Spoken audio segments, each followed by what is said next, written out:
Bonjour mes très chers compatriotes, je viens très rapidement par cette vidéo vous parler spécialement de Vital Kamerhe Lwakanyinyi Kingi, directeur de cabinet du président de la République démocratique du Congo, Félix Tshisekedi. Comme promis, je viens vous parler de cette personnalité totalement atypique de la vie politique de mon pays. Mais avant d'entrer dans le sujet, je vais vous parler d'un deuxième héros national, mais qui est en danger, en prison centrale de Goma, qu'on appelle le Muzenze, le colonel Didier Mokeme euh, euh, Bolombo. Didier Mokeme Bolombo est un colonel qui dirige, qui commande le bataillon commando opérationnel à Beni. Il est arrêté pourquoi? Un matin, un de ses éléments lui a donné l'information sur laquelle il y a une dame qui héberge en sa résidence beaucoup de gens qui ne parlaient pas les langues congolaises de Beni, Nandé, les Kinandé, les Swahili et d'autres langues, et qui devaient mener des opérations. Étant discipliné, officier discipliné, respectant la hiérarchie, il a demandé d'aller avec cet officier, son élément, pour rapporter la nouvelle auprès de la hiérarchie qui s'occupe essentiellement de la détection militaire, du renseignement militaire.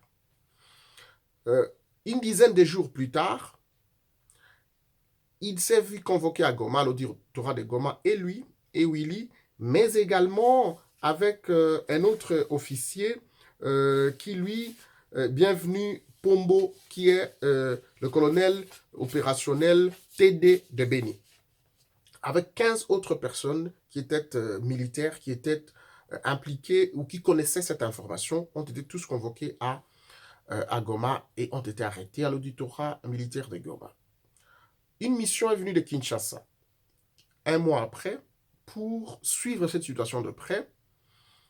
Et quelques temps après, l'informateur Willy, bienvenu Pombo, qui est le colonel TD des opérations Béni, et 15 autres personnes ont été libérées, mais le colonel Didier Mokeme n'était pas libéré.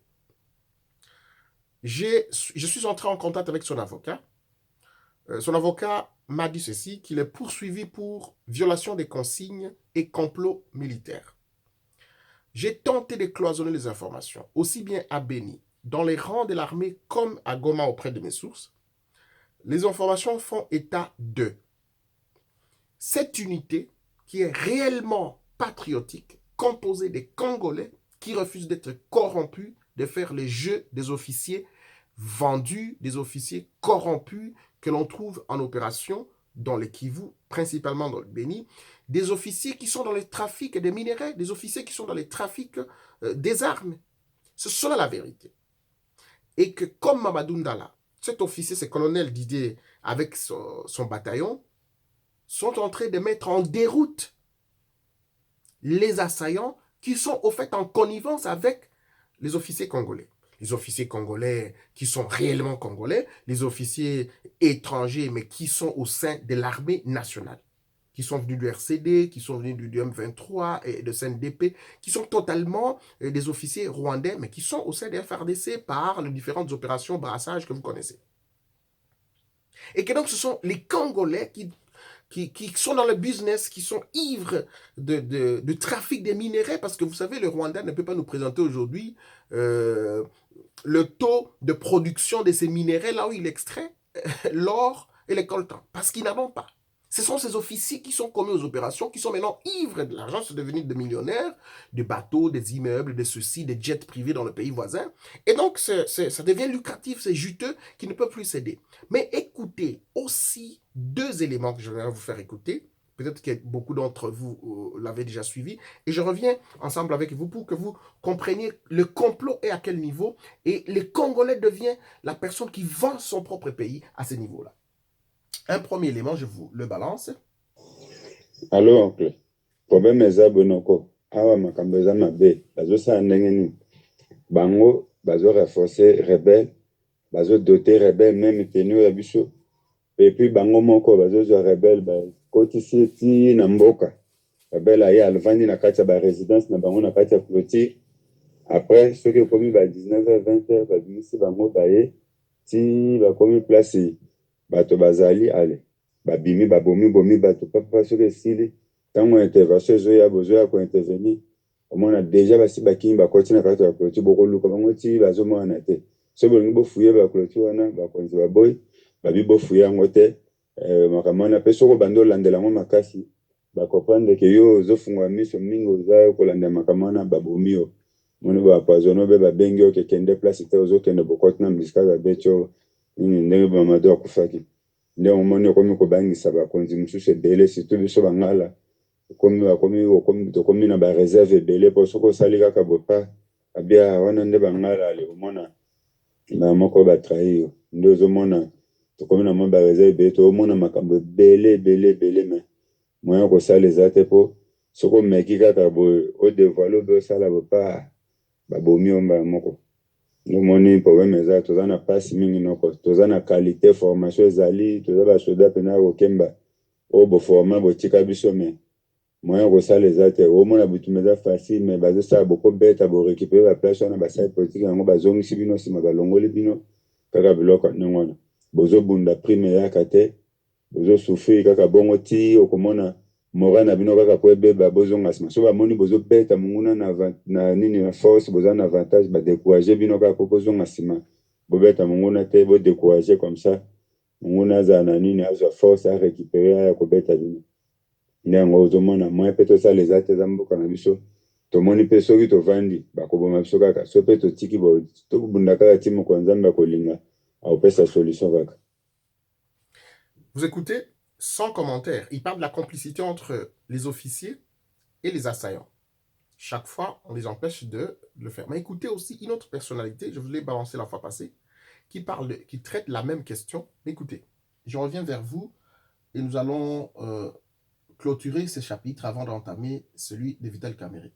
Avec les méthodes archaïques, je ne suis pas vraiment professionnel. Des ADF Nalo qui sont du reste là-bas à l'arbre qui casse la forêt, massacrent plus de 80 citoyens dans un périmètre de 50 km où il y a des milliers de soldats congolais et bien entendu aussi la MONUSCO, sans que l'armée ait été en mesure de capturer un seul de ces assaillants. Au-delà de les compétences, c'est plutôt la complicité parce que nous savons que le général commandant des opérations Sokola, il est complice avec ses ennemis. Finalement, ce qui est dramatique, c'est qu'il est en même temps un commandant des FARDC et en même temps commandant des ADF Nalo. C'est ça la vérité. Ce sont des accusations extrêmement graves. Quelles preuves avez-vous là? Moi, je suis en train de dire ceci. J'ai été informé, moi, Moussa, avant que cela n'arrive, une semaine avant. C'est parce qu'on était au courant que ça se préparait autour du général Mouros. Et je vous informe qu'on a même averti certaines autorités régionales pour dire attention, il se prépare des choses à venir. Malheureusement, je dois le reconnaître, je n'ai pas averti Kinshasa, mais Kinshasa, vous savez, il y a des réponses toutes faites. C'est la politique de bouc émissaire, on sait ça doit être qui. Il faut interdire la réalité. Ça, c'est l'arbre qui cache la forêt. Il faut une enquête. Il y a eu crime contre l'humanité. Une enquête doit être menée. Les gens parleront.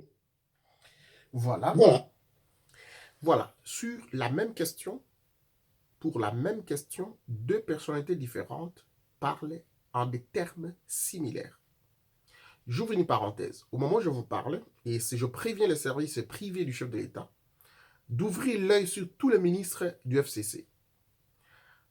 Le ministre de la Justice instruirait au moment où je parle au conditionnel, parce que je n'ai pas tous les éléments, instruit le parquet pour qu'on délivre un mandat d'arrêt international contre Antipas Mbusa Nyamwisi. On les cite comme responsables des IDF. Mais vous voyez, Monsieur le Président, qu'à ce niveau ici, la population de Béni a été exclue des élections. C'est la même population dont on a soumis une maladie, personne ne sait nous dire si c'est une maladie clinique ou une maladie chimique, mais la population a organisé ses propres élections pour manifester son adhésion, son appartenance à la République. Je me pose la question au moment où vous voulez la cohésion nationale, si les mandats d'arrêt international livrés contre Antipas Mbusa Nyamwisi, alors que les témoignages qui viennent du front, alors vous savez, cet élément de Mbusa Nyamwisi passe depuis plus d'1 an et demi. Mais l'élément audio de ces militaires qui est membre de l'équipe commando du colonel Didier Mokeme Bolombo, il y a une semaine, ça circule à peine sur les réseaux sociaux. Donc, je me vois difficile aujourd'hui comment quelqu'un peut... Mais je voyais l'ancienne première dame, Madame Olive Lembe, qui insinue, qui a échoué dans sa diplomatie secrète ici, qui insinue que Mbusa serait derrière ses... Mbusa Nyamwisi a quel intérêt aujourd'hui de mener une guerre, égorger ses frères et les pousser en exil en Ouganda pour prendre les Ougandais, des Rwandais et les implanter au Congo? C'est cela? C'est ce qu'on veut nous faire croire?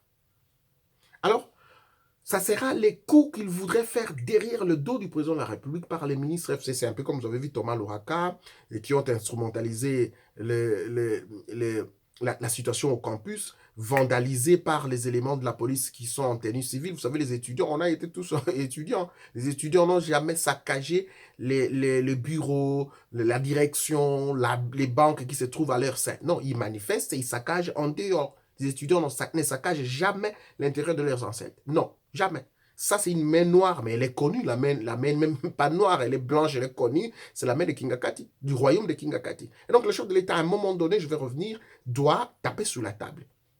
Je reviens pour cette question pour vous dire qu'au moment où la France se battait contre les Allemands, des gens qui sont des traîtres comme ça, comme ces officiers qui se trouvent là-bas, doivent passer devant les yétons pour être tués. Nous n'avons plus besoin, au moment où nous voulons libérer notre pays, avoir des traîtres comme ça. Des officiers congolais qui, parce qu'ils se retrouvent dans le trafic des armes et des minéraux, ils vendent la patrie aux mains de l'ennemi. Et c'est gratuit, c'est connu. Et maintenant, ils vont faire porter les chapeaux à Moussa Nyamwisi, qui est tout simplement victime, comme ses propres frères, parce que ça, c'est sa communauté.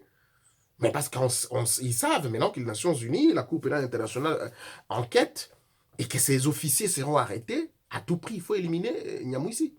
Et Nyamwisi a fui Kinshasa, pourquoi? Parce que Kamere et Kabila n'ont pas voulu la présence de Nyamwisi à Kinshasa. Je reviens au dossier de Vital Kamerhe, Lwakanini King. Je n'aimerais pas vraiment trop parler, mais je vais vous donner une révélation sur Vital Kamerhe.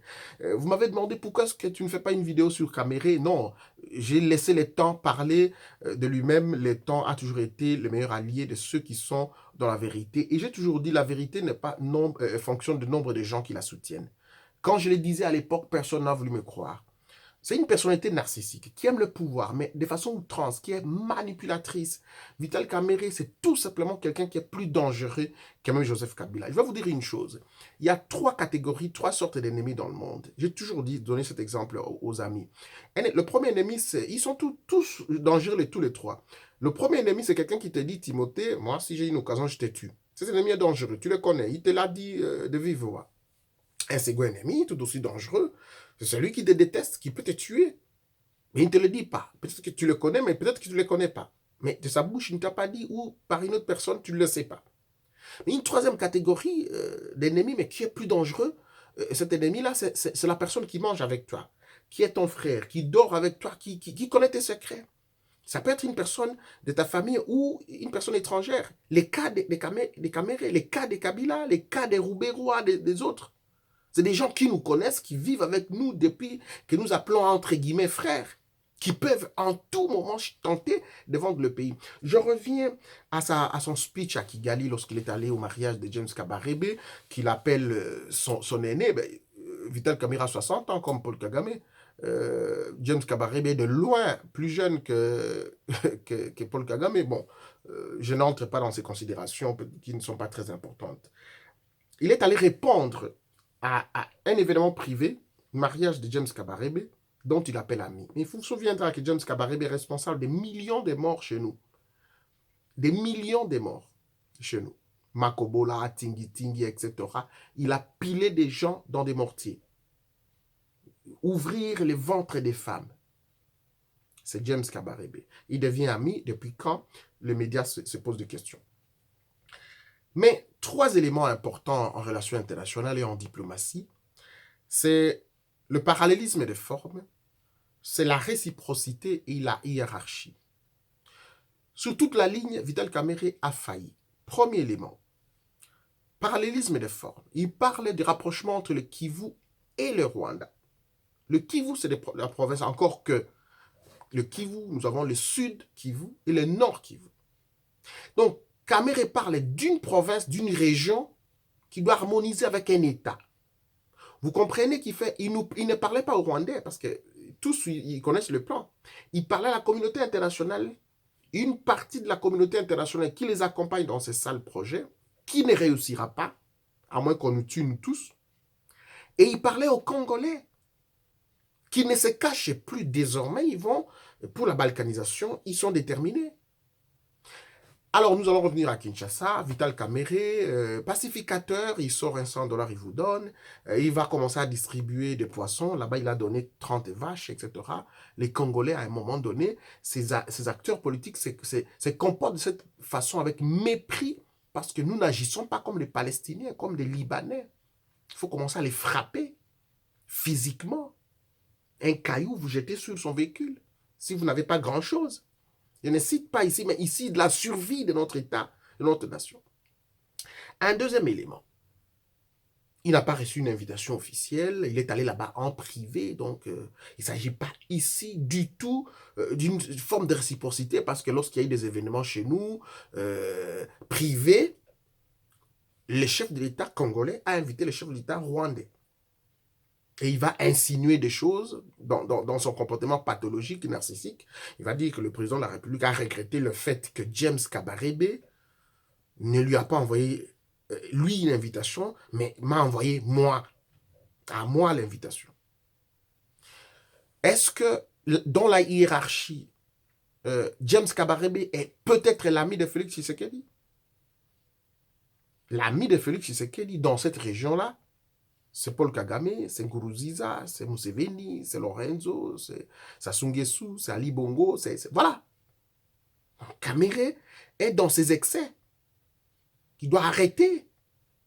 Et on connaît sa mission aux côtés du chef de l'État, parce que si réellement l'accord de Nairobi était son accord à lui, encore que j'ai dit que ce n'était pas son accord, il était commissionnaire, comme d'habitude.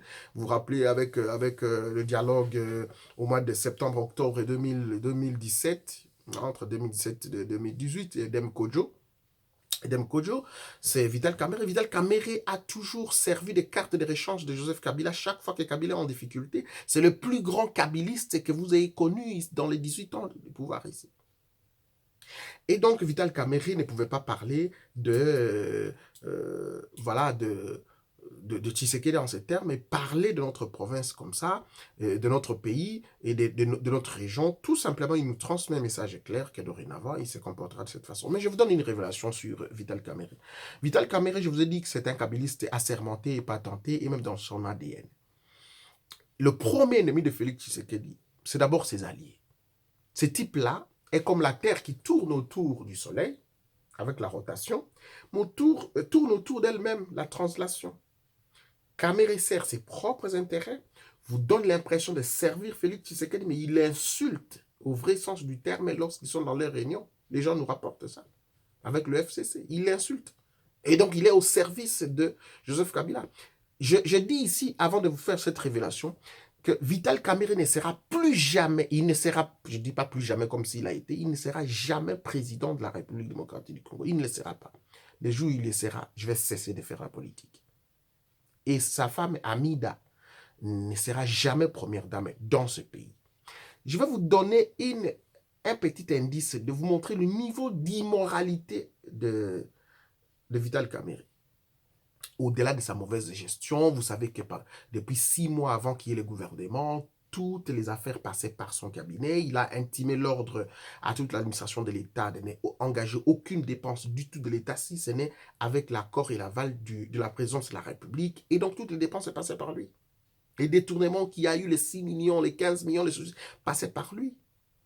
Les marchés, ça passait de gré à gré avec les intimidations, de la sollicitation de non-opposition au comité d'adjudication des passations des marchés. Tout ça, parce qu'il veut se faire plein les poches. Mais je lui dis ici, en face, et même si je suis à Kinshasa, je le dirai dans le média, il fait la récolte de dernière saison. C'est quelqu'un qui sait qu'il n'a plus d'avenir politique. Il a été ressuscité par Tshisekedi.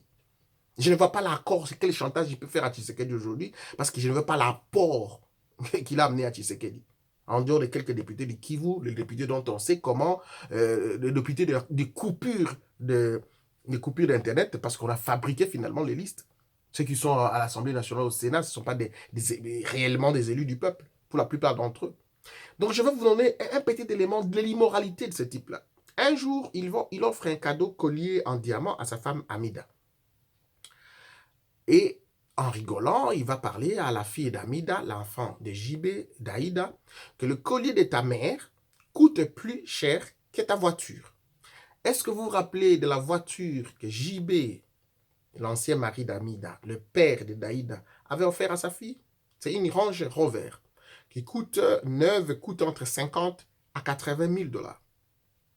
Vital Kamere, directeur de cabinet d'Inkassaïen, il sait qu'il a épousé, moi je ne rentre pas dans la vie intime d'Amida et JB, d'Amida et son nouveau mari, et même avec Didi Kunani, non. Une femme libre peut se marier à un homme libre. Je n'entre pas dedans. Mais s'il sait, lui, qui va postuler un jour candidat président parce qu'il n'a pas honte, il va quand même postuler, il insulte les Congolais comme des amnésiques qu'ils oublient vite, il va quand même se postuler aux élections. S'il veut garder un peu de sa crédibilité, peut-il provoquer, sortir ces petits mots? Vital Kamere, c'est quelqu'un qui sait nous humilier. Vital Kamere, c'est quelqu'un qui sait insulter les Congolais. Parce que nous sommes des mémoires courtes. Mais c'est un message qu'il a envoyé à JB pour dire le véhicule que ton père t'a acheté coûte moins cher que ce collier. Est-ce qu'il peut descendre si bas pour créer de polémiques avec le père de son éventuelle fille par alliance? Est-ce qu'il peut descendre? Je rentre dans ces petits détails pour vous montrer le niveau de la personne. Ce pays-là n'a pas de chance d'avoir des gens comme ça comme modèle. Je reviens à un élément que peut-être que beaucoup de gens ne savent pas. Et j'ai dit que c'est un kabiliste assermenté, patenté, dans l'ADN. En 2009-2010, il est en crise avec Joseph Kabila, supposé, parce que Kabila a invité des troupes étrangères afin d'intervenir, les troupes rwandaises notamment, afin d'intervenir dans le Kivu pour venir à bout des groupes armés. Vital Kamere est alors président de l'Assemblée nationale, parce que la loi, la Constitution dit que pour des questions comme ça, il faut consultation de l'Assemblée nationale et du Sénat. Kabila ne l'a pas fait. Vital Kamere a protesté dans le média étranger, sur Radio Okapi notamment, les médias des Nations Unies. Et il a été poussé à la démission. Avant de démissionner, tout un scénario, etc. Vous le savez, je ne vous rappelle pas. Ça veut dire qu'il a créé son parti plus tard. Il a créé l'UNC, l'Union pour la Nation congolaise. Nous sommes aux élections, devant les élections 2011. Nous avons le patriarche Etienne Tshisekedi comme candidat de l'opposition, Vital Kamere comme deuxième candidat de l'opposition, Kengo Wadondo, les Andeka, Djamba, etc. Beaucoup d'autres candidats que nous avons vus. Vital Kamere est donc de l'opposition. Mais moi, j'étais encore du côté du pouvoir à cette époque-là. J'étais dans le cabinet de Cheo Kitondo parce que j'avais quitté la présidence de la République et l'état-major particulier du chef de l'État. J'avais quitté déjà les institutions de l'État. Et nous étions à Prokoki. Pour ceux qui connaissent Kinshasa parfaitement, Prokoki, c'est quand vous venez de l'ex-Sosimat, vous rentrez comme ça, à droite, comme si vous alliez vers Diplomate. Et donc, vous rentrez directement à droite.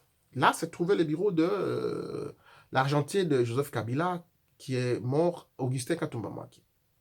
Moi, je suis allé en équipe d'avance pour me rassurer de qui est là, pour que Cheo Kitondo puisse arriver. Je suis arrivé avec le chauffeur Dédé et j'ai donné le go. Et le sénateur Cheo Kitondo est arrivé avec mon ami, le gars de son rapproché, Alain Matondo, qui est toujours là, les fidèles de fidèles. Alors, nous sommes restés là-bas. Cheo Kitondo est témoin de ce que j'ai dit. Christophe Lutundula Palapena Pala est témoin de ce que j'ai dit. Ils sont tous vivants à Kinshasa. Nous sommes vers 23h, 24h. C'était le financement des chefs des partis politiques pour les élections de 2011. Nous sommes pratiquement à une semaine du début de la campagne électorale. Pour beaucoup. Vers 1h du matin, 0h, 1h du matin, on prenait un peu de coca dehors. Une petite voiture banalisée, pas une voiture, mais une petite Jeep Suzuki Vitara, nouveau modèle, est arrivée. Et qui sort de là? Et un ami me dit, non, Vital Kamere vient d'entrer. Je dis, tiens, Vital, ton opposant, il ne peut pas être ici. Il dit, non, Tim, je te dis, non, c'est Vital. Alors tous nous étions là, un petit peu déployés, pour voir qui est la personne. Alors, 30 minutes, 40 minutes après, la voiture est passée et s'est mise de l'autre côté. Après, la voiture est arrivée. La voiture a essayé de nous empêcher et nous sommes allés vers la voiture. Vital avait porté les emballages, les habits des Ouest africains, etc. Nous l'avons salué. Monsieur le Président, le pacificateur, bonsoir, bonsoir. Il n'a pas répondu, il a fait ça. Il est entré dans la voiture, il est parti. La question que je vous pose, en 2011, Vital était opposant ou pas? Pourquoi il s'est retrouvé dans les cercles de financement? Là, c'est le premier cercle de Kabila pour être financé aux élections. Pourquoi? Pour qu'un Congolais me dise aujourd'hui que Vital Kamere était un espoir de demain, était un opposant. Je vous donne des faits. Ces gens sont vivants. Nous sommes en 2011. Ça, c'est l'opposition. Voilà. Mais là, c'était le cercle du pouvoir. J'aimerais terminer cette vidéo. C'est triste. Nous devons nous comporter. Moi, je crois que ces gens se comportent de cette façon parce que nous ne sommes pas comme des Palestiniens. Nous ne sommes pas comme des Libanais. Nous ne sommes pas comme le peuple du Soudan. Nous rigolons trop avec nos acteurs politiques. Je vais vous dire une chose, et je termine par là. Nous allons rendre Kabila a posé la question je vais dire, Etienne Tshisekedi a posé la question à Laurent Désiré Kabila. Il a dit, mon frère, je te vois prisonnier de ces Rwandais. Moussa lui a dit, il n'y a pas de Rwandais dans les rangs de l'AFDEL, ce sont nos frères. Plus tard, Etienne Tshisekedi lui pose la deuxième question.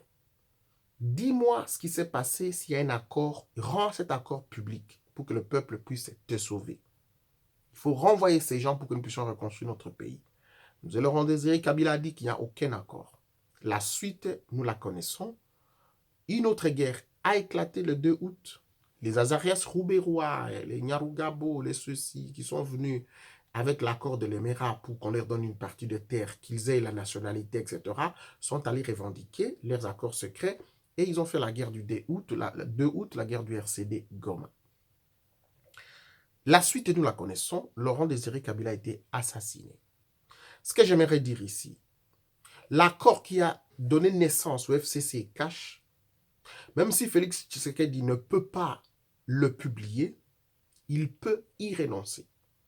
Parce qu'il y a toujours un principe qui se vérifie, un accord secret, caché, conclu sous le dos de la population, est toujours dangereux.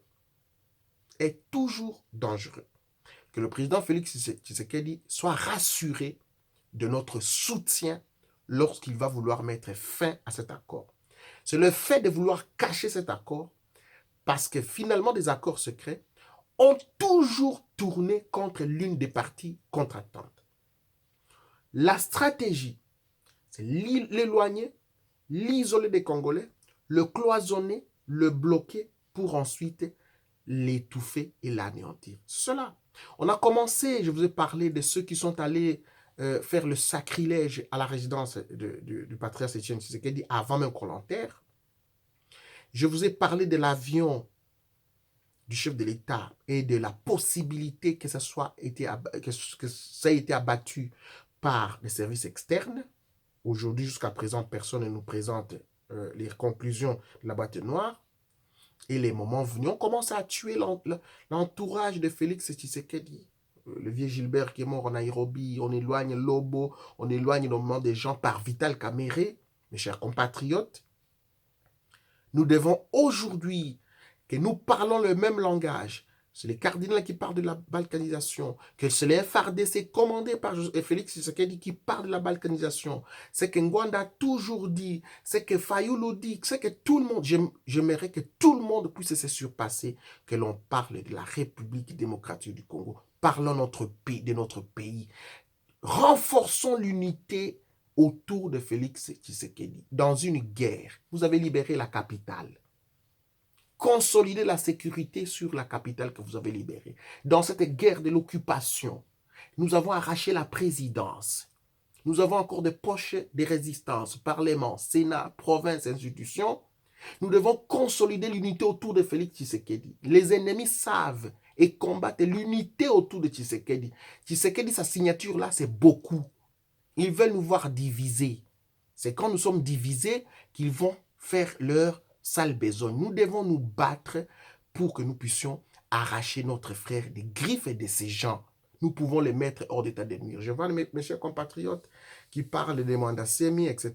Oui, Mwanda Semi s'autoproclame parce qu'on a aujourd'hui pratiquement 4 présidents, président en exercice, qui est président légal, le président qui s'est dit président élu, président autoproclamé et président sortant qui n'est pas parti. Si Mwanda Semi affiche ce comportement, c'est tout simplement pour réveiller Félix Tshisekedi. N'oublie pas que Mwanda Semi est en liberté par Félix Tshisekedi, avec son influence et l'implication personnelle. Et que donc, c'est pour réveiller notre frère. Il ne s'agit pas de le contester. C'est pour réveiller, je m'autoproclame. Comme ça, Tshisekedi il sait qu'il y a quelqu'un qui s'est autoproclamé alors que je suis président. Ce que Fayoulou fait, c'est demandant un dialogue. C'est tout simple, même si l'opportunité de dialogue ne se fait pas. Mais c'est pour réveiller notre frère, pour dire, tu as la longueur d'avance avec ta signature là. Réveille-toi, Battons-nous pour notre pays. Félix est capable de nous aider à libérer ce pays. Je termine ma vidéo. Ce que je vois en Belgique ici, en Europe, les Aïrois et les Congolais. Je n'encourage pas du tout ce comportement.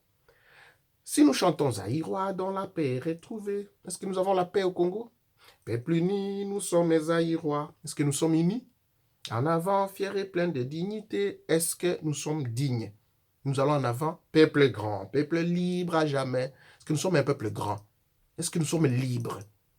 Pourquoi chanter comme ça? Et je vois des intellectuels qui portent, qui font ça.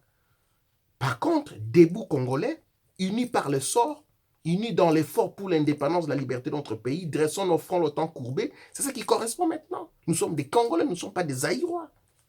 Mes chers compatriotes, aujourd'hui, je termine ma vidéo par là.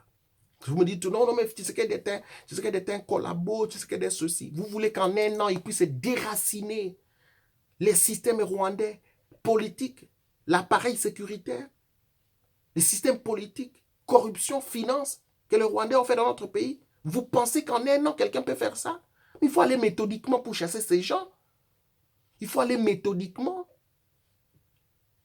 Il faut aller méthodiquement. Qui de vous va avoir un enfant qui se fait noyer et toi, tu vas dire, bon, je te laisse noyer, te faire noyer parce que toi, je t'ai dit, tu n'écoutes pas. Je t'ai dit que là, c'est profond, tu ne peux pas aller. Qui est ce parent qui peut laisser son enfant se faire noyer de cette façon? Je vais d'abord aller te sauver et ensuite, je vais te prodiguer des conseils. S'il faut des fessées, je te donne des fessées. Même si c'est en Europe, c'est interdit les fessées. Moi, je parle en tant qu'Africain. Même dans la Bible, on parlait les bâtons, fait quand même quelque chose. Je suis chrétien. Donc, mes chers compatriotes, ici, aujourd'hui, Félix a l'avance avec son statut légal de libérer ce pays. Si nous ratons Félix, qu'il meure, Fayoulou n'a pas la capacité de prendre le pouvoir. Mwanda Semi n'a pas la capacité de prendre le pouvoir. C'est Kabila qui va rentrer par Tambwe Mwamba, par un officier qui va préparer. C'est de cela que je vous parle. Je termine ma vidéo par là. C'est pour ça que j'appelle autour de Félix Tshisekedi l'unité. Vous direz non, il n'en a pas besoin. Peut-être que c'est nous qui disons qu'il n'en a pas besoin, mais secouons-les. Il y a des choses qu'il ne peut pas parler comme président de la République. Il ne peut pas. Allons vers lui. Ma vidéo commence et se termine par là. Pour ceux qui m'ont mal compris, je présente mes excuses. Mais je crois que c'est mon point de vue et je le soutiendrai jusqu'au bout. Merci infiniment. Rendez-vous au prochain numéro.